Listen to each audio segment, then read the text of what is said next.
कि मैं जब उपवास रहती हूँ तो मेरे घर वाले, मेरे माताश्री और पिताश्री बोलते हैं कि उपवास नहीं रहना चाहिए, क्योंकि भगवान उसके भक्त को भूखा नहीं देख सकते, वो भी दुखी होते हैं जब भक्त भूखा रहता है। तो मतलब घर वाले बहुत बड़े भुक्कड़ हैं। तो मुझे भर खाना है, मुझे उन लोगों को क्या कहना चाहिए?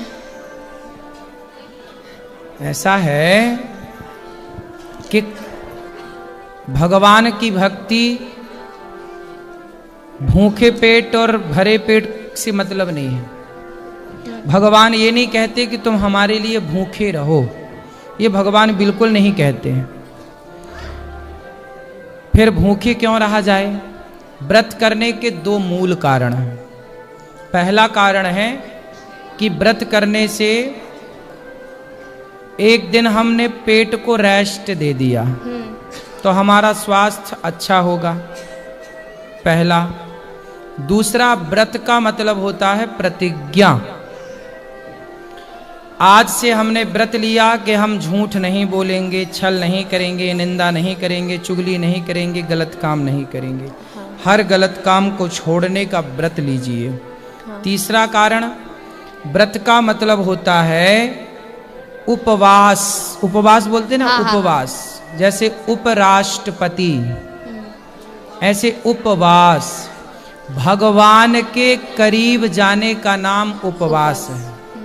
भगवान के पास पहुंचने का नाम उपवास। आज व्रत है तो आज अपने आप को भगवान की सेवा में इतना समर्पित कर दो, इतना डुबा दो भजन में, कीर्तन में, भगवान की सेवा में, कि पता ही ना चले कि आज हमने खाया भी कि नहीं खाया। जैसे बेटी के विवाह में बाप और माँ, उन्हें pता ही नहीं लगता कि आज हमने खाया भी है कि नहीं, खाने का भी टाइम नहीं मिलता। उसी तरह भगवान की भक्ति में ऐसे डूब जाओ कि रोटी छोड़ना ना पड़े, भोजन छोड़ना ना पड़े, जानकर छूट जाए ये सब भगवान के प्रेम में। इसका नाम है उपवास। उस दिन ज्यादा याद करें भगवान को।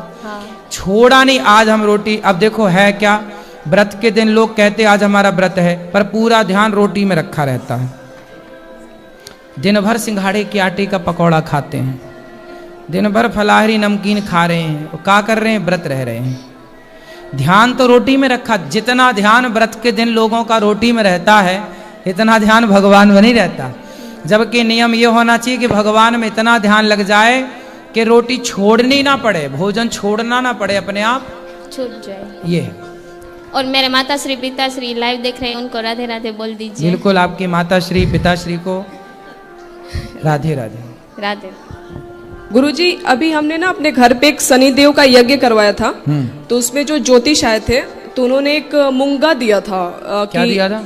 मूंगा, जो पत्थर नहीं आता, मूंगा। हाँ, कि मतलब अपने हस्बैंड को आप रिंग में डाल के सोने में उनको पहना देना।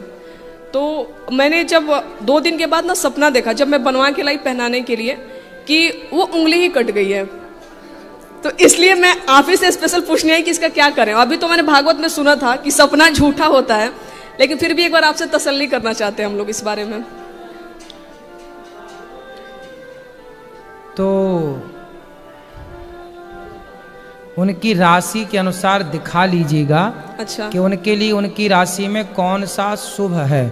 क्योंकि यदि गलत पत्थर पहन लो तो उसका परिणाम भी बुरा होता है, और यदि सही पहना है तो उसका परिणाम बिल्कुल सही होगा। ये पत्थर क्या करते हैं? पुखराज है, मूंगा है, हीरा है और इत्यादि, ये क्या करते हैं? पूरी एनर्जी लेकर के आपको दे देते हैं प्रकृति की। डेफिनेटली गुरुजी। तो ये क्या है? पत्थर है। पत्थर अपना काम करता है। बिल्कुल ठीक है।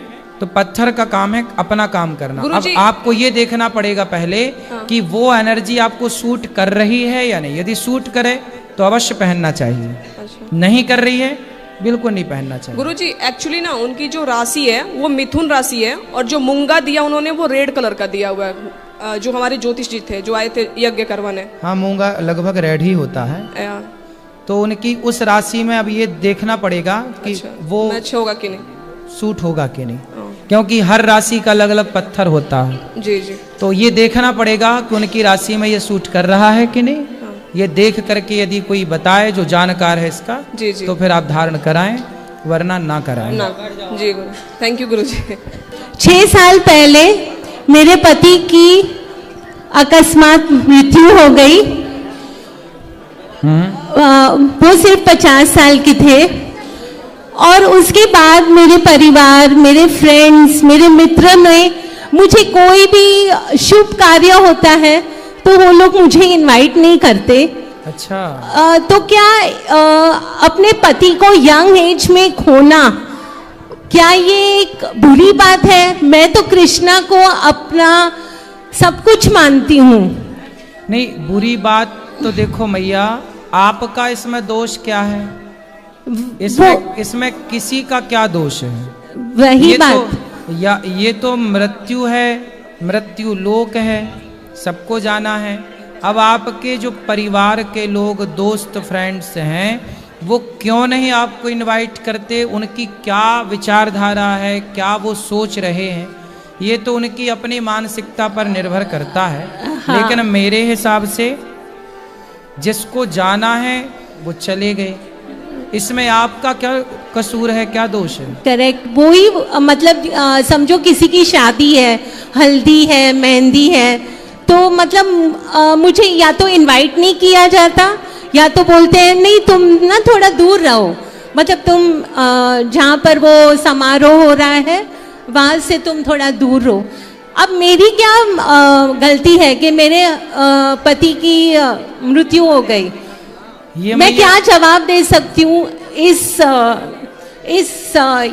ऐसे समाज को? हाँ, ऐसे क्योंकि हमारा समाज इतना आगे बढ़ चुका है और अब तक यही ढकोसले और यही पुरानी बातें लेकर लोग बैठे हुए हैं। देखो, माता कौशल्या भी, उनके पति जब गए तो माता कौशल्या के जीवन में भी वैधव्य आया। माता कौशल्या वो तो भगवान की माँ है। हाँ जी, भगवान की माँ को भी विधवा होना पड़ा। तो ये तो